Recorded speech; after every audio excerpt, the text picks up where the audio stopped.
ఇది కొంచెం ఒక రకమైన ఎమోషనల్ ఇష్యూ, అందువల్ల మిగతా వాళ్ళకి సంబంధం లేదని చెప్పాను.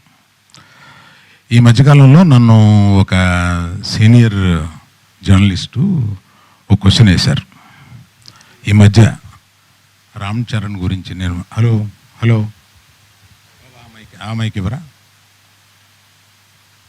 అక్కడే ఏదో చేసావా? హలో. ఈ మధ్య దిల్ రాజు గారిని నేను నా స్టేజ్ మీద ఆహ్వానించి చెప్పేటప్పుడు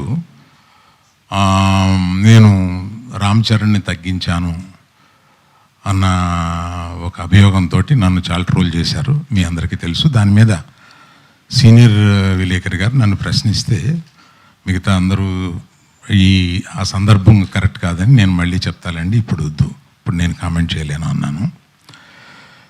దాని మీద మీకు అంటే పబ్లిక్కి నేను చెప్పాలని అనుకున్నది ఏంటంటే, ఆ రోజు దిల్ రాజు గారిని ఆహ్వానిస్తూ ఆయన ఒక్క వారం రోజుల్లోనే కష్టాలు నష్టాలు ఇన్కమ్ ట్యాక్సులు ఇవన్నీ అనుభవించారు అని పరిచయం చేయడానికి ఇన్అడ్వర్టెంట్లీ అంటే యాదాల ఉద్దేశపూర్వకం కాకుండా ఆ మాట అనాల్సి వచ్చింది. దానికి మెగా అభిమానులు చాలా ఫీల్ అయ్యి దాన్ని ట్రోల్ చేసి నన్ను ట్రోల్ చేసి చేశారు. ఫీల్ అయిన అభిమానులకి నేను చెప్తున్నాను, ఉద్దేశపూర్వకంగా చేసింది కాదు. నేను చరణ్ నా కొడుకు లాంటాడు, అంటే నాకున్న ఏకైక మేనలుడు, అతనికి ఉన్న ఏకైక మేనమావని. అందుకని ఎమోషనల్గా చెప్తున్నాను, ప్లీజ్ లీవ్ అస్ బిహైండ్. చరణ్కి నాకు ఉండే ఒక రిలేషన్షిప్ ఇస్ ఎక్సలెంట్ రిలేషన్షిప్లో ఉంటాం మేము. అందుకని please let us leave it alone.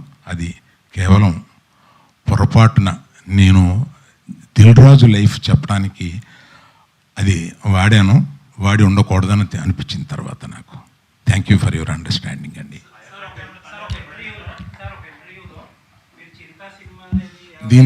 దీంతో ఆపేద్దాం సార్, దీన్ని ఎక్స్టెండ్ చేస్తే నేను ఒక్క నిమిషం సార్, ఒక్క నిమిషం.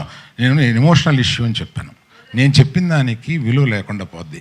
దీన్ని ఫర్దర్గా తీసుకెళ్తే అందులో కొంచెం ఇంకో హెడ్డింగ్ వస్తుంది. ప్లీజ్.